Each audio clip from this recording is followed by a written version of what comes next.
I ran 3 miles every morning. Rain or sun, didn't matter. I avoided fried food, kept my sugar low, watched my weight carefully. My annual checkups were always good. At 61, I believed I was protected. Heart attacks happened to other men. Men who ignored their bodies. Men who smoked. Men who gave up on themselves. Not me. Then one afternoon, while bending down to tie my shoes, my chest tightened. It wasn't sharp. It wasn't dramatic. Just pressure. Heavy. Uncomfortable. Easy to dismiss. So I dismissed it. That night, I almost didn't wake up. My name is James Harper. I'm 74 years old now. And I was absolutely certain I was doing everything right. At 61, I believed I had earned protection. Not through luck, through discipline. Every morning at 5:30 a.m., I woke without hesitation. Black coffee, stretching, 3-mile jog along the same quiet road. I wasn't extreme. I was consistent. And consistency made me feel safe. I believed visible health meant internal strength. If I did the right things long enough, nothing catastrophic would surprise me. People told me I looked good for my age. My annual checkups were within range. I didn't smoke. I barely drank. I thought I was ahead of the curve. But there was something I didn't acknowledge. I was tired, not sleepy, not lazy, just drained. A quiet fatigue that never fully left. I blamed age. I blamed responsibility. I never blamed my heart. Because blaming your heart feels dramatic. And I wasn't dramatic. I was practical. From the outside, my life looked stable. Career steady.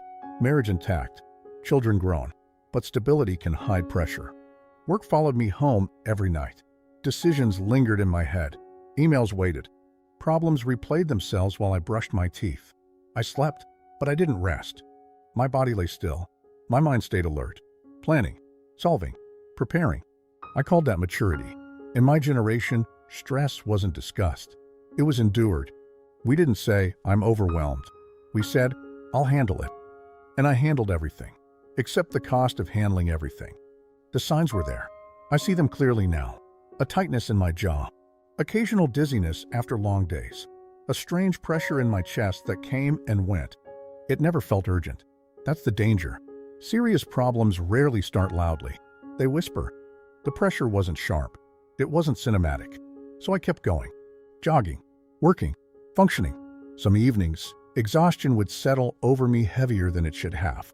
My wife would say, "You look tired." "I'm fine," I'd reply. Fine can hide deterioration, and I was very good at appearing fine. The night, everything shifted. It was 2:17 a.m. I woke suddenly. Sweat soaked through my shirt. The pressure returned, this time heavier. Not stabbing, crushing, as if something invisible had placed weight directly on my chest. I sat on the edge of the bed and tried to reason with it. This is indigestion. You're overreacting. I didn't want to wake my wife. Pride delays help more than we admit. But something felt different. Not dramatic. Definitive. I woke her. I think we should go to the hospital. She saw my face and didn't question it. The drive was quiet. I kept thinking, this doesn't make sense. I'm healthy. At the hospital, everything moved quickly. Monitors. Questions. Calm urgency. A doctor leaned in and said, "You're lucky you came in when you did." Lucky. That word unsettled me. I had mistaken discipline for immunity. Recovery rooms are strangely quiet. Machines hum softly. Time slows down. And you're left alone with your thoughts. I replayed my habits like evidence. Exercise. Diet. No major vices. So how? The cardiologist explained gently. Exercise matters, he said. But it doesn't erase chronic stress. It doesn't cancel genetics. And it doesn't protect you from everything. He asked about sleep. 5 hours most nights. He asked about work. High pressure. Long responsibility. He asked how often I truly rested. I hesitated. I take Sundays off. He shook his head slightly. That's not rest. Then he said something I will never forget. Your arteries respond to emotional pressure the same way they respond to physical strain. That sentence dismantled my confidence. I had trained my muscles, but I had ignored my nervous system. I was physically disciplined, but emotionally overloaded. I carried tension constantly. Deadlines, expectations, the need to remain dependable. I treated exhaustion like strength. If I could function tired, I was winning. If I could push through, I was resilient. I rarely said no. I rarely slowed down. I rarely admitted something felt heavy. and my body absorbed it. Silently. Stress doesn't always explode. Sometimes it accumulates, quietly, until something gives. Looking back, the whispers were everywhere. Shoulders that never fully relaxed. Shallow breathing during simple conversations. Mental restlessness even during my morning jog. My body was moving. My mind was bracing. I thought movement meant health. I didn't realize peace was part of health. Functioning can hide deterioration. You can wake early, eat carefully, meet every responsibility, and still be wearing your heart down quietly. Health is not only what you do, it's what you carry, and I was carrying far more than I admitted. I am not telling you this to frighten you. Fear fades. Certainty is what almost killed me. I was certain I was safe. I was certain I was disciplined enough. I was certain effort guaranteed outcome. It doesn't. Here is what I learned. Not from a book, not from a seminar, but from a hospital bed at 2:17 in the morning. 1. Looking fit is not the same as being protected. I confused appearance with resilience. You can run every morning and still carry silent inflammation. You can have visible muscle and invisible narrowing in your arteries. You can eat carefully and still be chemically flooded with stress hormones every day. External discipline does not guarantee internal balance. We admire what we can see. Flat stomach, steady routine, low body fat. But the body is more complex than effort. What matters most is often invisible. Inflammation is invisible. Chronic cortisol elevation is invisible. Genetic predispositions are invisible. Health is not just activity. It is regulation. And I was active, but I was not regulated. There's a difference. 2. Chronic stress is not harmless. For years I treated stress like background noise. It was just part of being responsible. But stress is not neutral. It is cumulative. It builds slowly, hardens quietly, narrows things you cannot see. When you live in constant pressure, your body never fully powers down. Your nervous system stays slightly elevated. Your heart rate slightly higher. Your blood vessels slightly tighter. Your recovery slightly incomplete. Day after day, month after month, year after year. Stress is not the argument you had yesterday. It is the state you live in. And I lived in a constant low-grade state of urgency. Even on vacation, I checked email. Even on Sunday, I anticipated Monday. Even during my morning jog, I was solving problems. My body moved. My mind braced. That tension has consequences. If you live in pressure long enough, your body adapts to survive it. But adaptation is not the same as health. Eventually, the cost arrives. 3. Sleep is non-negotiable. I used to treat sleep like an inconvenience. 5 hours felt efficient. I wore fatigue like proof of commitment. Now I understand something I wish I understood sooner. Sleep is not weakness. Sleep is repair. During deep sleep, your blood pressure lowers. Your heart rate slows. Inflammation reduces. Your brain clears waste. Without it, erosion begins. Not loudly, gradually. If you consistently deprive your body of restoration, you are borrowing against your future. And the body always collects its debt. Now, I protect sleep the way I once protected meetings. I dim lights earlier. I stop screens sooner.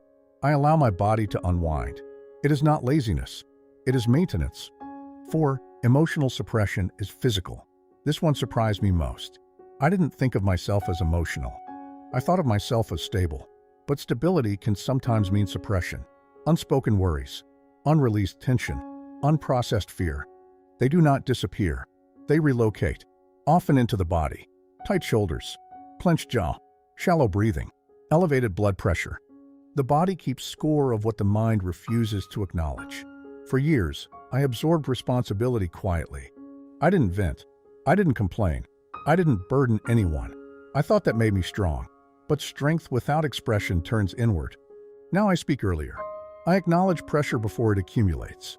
I breathe deeply when I feel myself tightening. That small shift matters more. 5. Subtle symptoms matter. My heart attack did not begin dramatically. It began with whispers. Pressure that came and went. Fatigue that didn't match my lifestyle. Moments of dizziness I dismissed. Serious events rarely begin with collapse. They begin with small signals. Discomfort that seems manageable. That's why we ignore them. Because we can, until we can't. If something feels different, investigate it. If something persists, don't minimize it. Pride has no place in health. The earlier you listen, the less your body has to shout. Recovery did more than heal my heart. It rearranged my priorities. I no longer compete with younger men. I no longer measure my worth by productivity. I walk instead of race. I protect quiet time the way I once protected deadlines. I say no without apology. That alone lowered a pressure I didn't know I was carrying. I breathe deeply before responding. I pause before reacting. I have learned that urgency is rarely as urgent as it feels. Peace is not something you stumble into. It is something you protect. At 61, I survived. But survival is not the same as transformation. Transformation came slowly, through smaller decisions, through gentler pacing, through releasing the belief that I must always be dependable at the expense of myself. Because none of my routines mattered at 2:17 a.m. Not my jog, not my calendar, not my efficiency, only my heartbeat did. And when you are lying in a hospital bed, listening to the steady rhythm of a monitor, you realize something humbling. The only metric that truly matters is whether your heart continues. Everything else is secondary. At 74, I am grateful. Grateful for another sunrise. Grateful for slower mornings. Grateful for conversations I once rushed through. But I am not invincible, and neither are you. If you are certain you are fine, pause. Certainty can be dangerous. Confidence without awareness can be costly. Pay attention to the whispers, the fatigue that lingers, the tension that never fully releases, the sleep you keep postponing, the stress you call normal. Your body does not shout first.